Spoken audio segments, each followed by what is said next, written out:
title of my talk is Brainmorphic Computing Hardware Paradigm for Edge AI.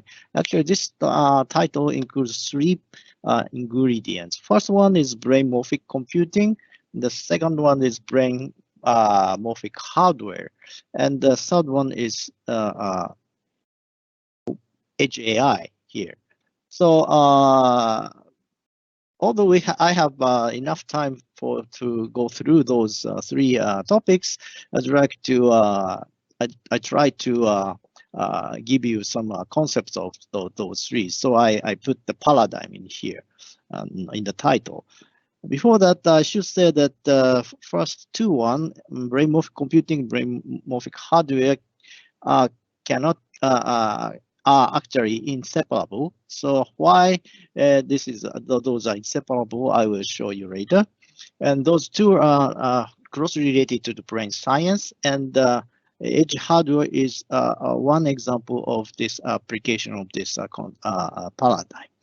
In this talk, I first talk about edge hardware, then I'll introduce the brainmorphic computing, and finally, I'll give you the idea of brainmorphic hardware.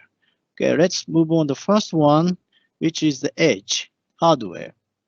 Currently, there is abundance of edge hardware, including cars, drones, cell phones, as much. But what kind of edge hardware I'm talking about is very personal space edge, which is very near to your body or inside your body. So those devices are for now and here and only for myself. In other words, those device works at time in need, at place in need, and for the person in need only. So those devices provide private and personal and adaptive and flexible services specific for each individual, so that the service will depends on the individual, so that those are different from me and you and harm him, okay? And with unobstructive devices, okay? We call this kind of a device as private AI or human-centric AI. So what this PPS device needed for other device? Okay, of course they should be water low power and water small, and they learn all time in real time. They should respond quickly in real time, and some of them should be attachable to the body, or sometimes embeddable. Most of them includes sensors in there. So processing sensor is mandatory, and each device actually works for the only one or two functions, the specific functions, not the general purpose. So we call this the craftsman. Okay. And those devices should learn user-specific information and environmental information, and maybe consideration and integration and cooperation among those devices are needed. Okay, for example, those pictures picked up some example of such kind of devices. For example, this one is hearing aid. We are in an aging society. So this part of the hearing aid actually inside of the ear canal, where the device can measure the brain wave, such as EEG, or the heartbeat wave.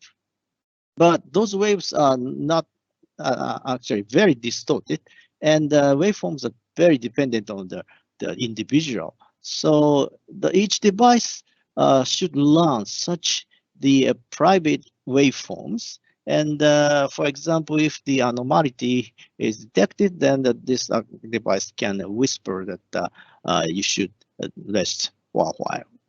So we're talking about this kind of very personal space edge AI hardware. Okay, so those hardware with the water power small and with the real-time learning capability, how can we implement those?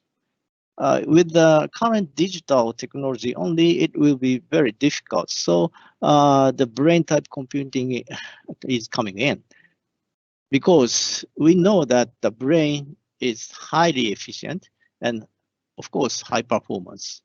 However, the way of processing of the information and also the structure of the hardware is very different from digital computation. That is, those are peculiar and specific to the brain. So we are proposing the framework of brain-morphic computing for that purpose. Okay, before going to do that, I should make a comment on the brain first. So what was the brain for? Originally, brain was a life support system, good life support system to survive, to maintain, or to compete to others. And there are two kinds of development. First one, the bodily development and the structural expansion of the brain. And simultaneously, the processing, information processing emergence. So those two actually simultaneously happened. That is co-evoluted. So structure and function were co-evoluted. So we cannot divide those two as a separate things. So those are actually one thing. So here is the brain here. And we have a body here, an actuator and a sensor. And actually the world is outside of here. So only interaction we can take is through the body, okay? So information is coming through the body with a different, maybe with the restrictions. And we have some information processing inside the brain, but those interfaces vary, so we need to think about the embodiment here. And also the brain developed by extension. So through the extension, the structure complexity rises a lot. So this structure complexity is the source of the complex information processing in the brain. So the brain actually invented some information processing schemes, such as listed here. I will touch these later. Anyway, so those information processing scheme is a target of our brain-morphic computing paradigm. Okay. So, for example, this is the structure function co-evolution. So those are structure and function are tight independent, have tight interdependency. So this is the generalized brain of the vertebrates. So most of the vertebrates have the same structure, but you see that there are many parts, okay? So there are many specialized circuits. However, whole brain consists of consolidation of those specialized circuits. And by consolidation, the structure was extended to have a very complex structure complexity. On the other hand, those special circuit has its own specialized functions.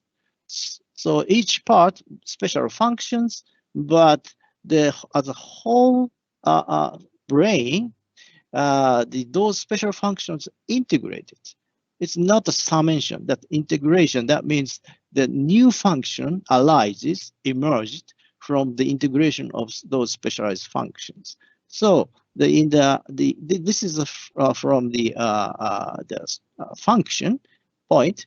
Actually, we can use another word for structure. It's the hardware and function for processing. So this is the hardware part and the processing part, but those are tightly connected and co-evoluted. So we cannot handle each one separately. We have to think about those together. Okay. So what is the important structure in the brain? So in the brain, multi-scale, multi-layer, multi-feedback are abundant in any level of the brain. Okay, and actually, this most peculiar structure is like this. This is the Lowe's shape thing is actually the network of the recurrent structure. And those recurrent neural network are actually nested in this structure. There are many levels of this kind of loss type structures, but those, for example, this is some ganglia on in a neural network, and those things are connected through the bottom-up convergent connections. Those connections help to emerge functions, and also there are many divergent connections from the top. So these connections regulate the information processing in the brain, and also the lateral connections exist. As you see, this is the unnested layer of nested layers. So nested layers here, but this is those whole connection is unnested layer. So this is the very peculiar structure of the neural network in the brain. So we call that the multi-nested layered structure. This gives a very high structural complexity, and this structural complexity is a basis of complex information processing. So we cannot here that distinct separate of these two. So what are the emergent brain functions we are talking about? Some example of those are listed in this red box, and why this kind of functions emerged is the reason is the embodiment. So because we have the body to interface to the external world, we only have some limited resources: small data, small memory, finite energy, 20 watt at max, and we have to solve problem in real time. Otherwise, we'll die. And we have limited communication bandwidth. For example, I'm just talking with very low bit rate, and we have only 3-dimensional space plus time, and usually signal is very bad. However, the world we should face is apparent and uncertain and dynamic and continuous.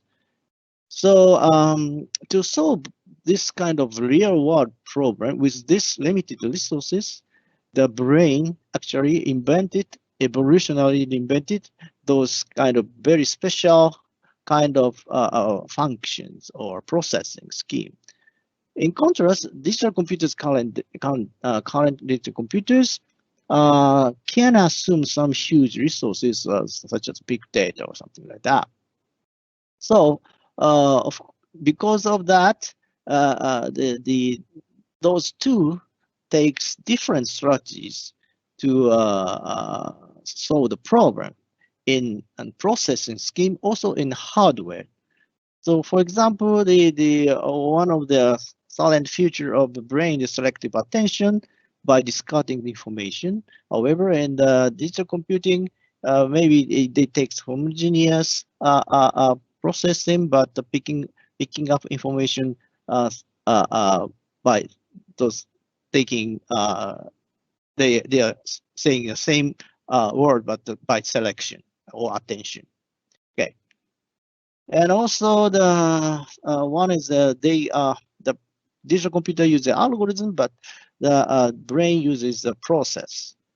I didn't mention this one. It takes some time, so I just skipped this. What is this? But anyway, the different part. And all these are autonomous. And as I said before, each one is specific, but consolidated to make whole function. That's not the general purpose. And the brain always generates information inside because we don't have enough information obtained from this because of the embodiment. So those are emergent brain functions different from the digital computers. Because of the processing different, the hardware should be different. So, but I have enough time to go through those. So I'll just give you some keywords for this brainmorphic computing scheme: so embodiment, immediacy, continuous consciousness, and complex dynamics process, and self, and autonomy, and generative information processing. Okay, so how can we implement those kind of processing as a hardware? Because I said before, the hardware and the processing that we cannot separate. And so this is the framework of brainmorphic computing hardware. So brainmorphic, such hardware should imitate anatomical physiological structure. I said before, this is very important, and mechanisms of brain, and use process or dynamics for information processing instead of algorithm. And that the hardware should reflect the latest knowledge from the brain science, especially for the high order brain functions such as consciousness. And also taking into account of the embodiment is very important to emerge the information processing scheme in the brain. Okay, I show you just one example this time from our research topics, in which we naturally and directly use the device characteristics and dynamics to mimic biophysics with device physics. One example of such device is spin orbit talk device as a nanoscale memory resistive synapses and neurons. Here, memory resistive means the analog non-volatile memory of conductance. By using this kind of device, I demonstrated one neuron and synapse devices from this SOT devices in this presentation. Okay, so this is a substructure of such a device, and this is a top view of the device. Actually, this is a cylindrical device. The diameter of the device is d dot. If the d dot is large, the device shows this kind of characteristic.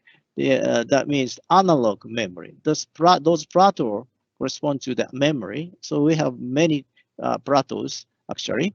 So this device works as analog memory. However, if we reduce the size, we only get two states, which correspond to fire and non-fire. So this device works as a neuron. And this analog device has analog memory. That means we can use this kind of device as a synapse. Okay, and actually, Dr. Krankov confirmed that the small device act like a neuron. That means this is the firing probability. So firing probability changes the integration of the pulse. So this is actually leaky integration of the pulse train. So this is sigmoidal function that user called output function of the neuron. And then if we use a larger one right here, this device, the conductance of the device changes according to the spike timings. So if this neuron fires, then this neuron fires, then this synapse will be important. So the strength of the connection should be increased like this here. And if this neuron fires and then this neuron fires, then that pulse from this neuron does not have any meaning. So the strength should be decreased right here. And the amount of decrease or increase should depend on the timing of the pulses. If those pulses are very close, then the strength should be large. You know, amount of the change of strength should be large. Okay, so those kind of phenomena is called spike timing dependent plasticity, STDP, which is usually observed in the actual real neuron, real synapse. The point is that we don't have any external learning circuitry. this kind of learning property is inherent in the device. So we don't need to add any learning circuitry, this learning property, and also this kind of integrated fire property is naturally implemented using the device characteristic and dynamics. Okay. Anyway, what kind of device and hardware system is suitable for the brainmorphic computing hardware? So the key point is the balance between biological feasibility and the computational efficiency. So we need both of them. For example, for brain mimic or neural mimic device gives us a very precise reproduction of the characteristics of neuron, but maybe those circuits tend to be very large, so the computational efficiency is sometimes low. So we need find out the device which can balance between two things. First, to make a brainmorphic computing hardware.